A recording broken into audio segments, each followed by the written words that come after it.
कोरोना دا ځل د کرکټ نړیوالې شورا دروازه وټکوله. السلام علیکم. د افغان کرکټ په د یوټیوب چینل درنو مینوالو، د کووډ 19 ناروغۍ له کبله د شپږ میاشتني ځنډ وروسته د نړیوال کرکټ په پیاره ګرځولو کې لومړی اقدام انګلستان وکړ او په خپل کوربتوب یې د ټولو روغتیايي تدابیرو په پام کې نیولو سره د ویسټ انډیز، پاکستان ایرلاین او استرالیا کرکټ ملي لوبډلو سره لوبې کامیابه پای ته ورسولې.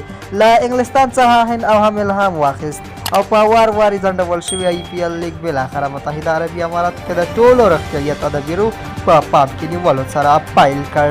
په کووډ 19 ناروغۍ د ځل همالته متحده عربي اماراتو کې لوبغاړي نه بلکې د کرکټ نړیوالې شورا مرکزي اداره په نښه کړې او د یادې شورا څو غړي په دغه ناروغۍ اخته شوي.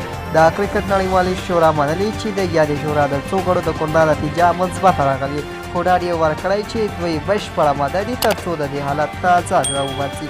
راپورونه وایي احتمال شته چې د کووډ 19 ناروغۍ د لا نورې پراختیا د مخنیوي په هدف د کرکټ نړیواله شورا دروازه د څو ورځو لپاره وتړل شي او ټول کارکوونکي یعنې کارکوونکي به له خپلو کورونو څخه کار کوي.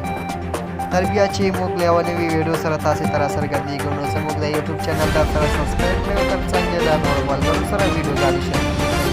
مننه.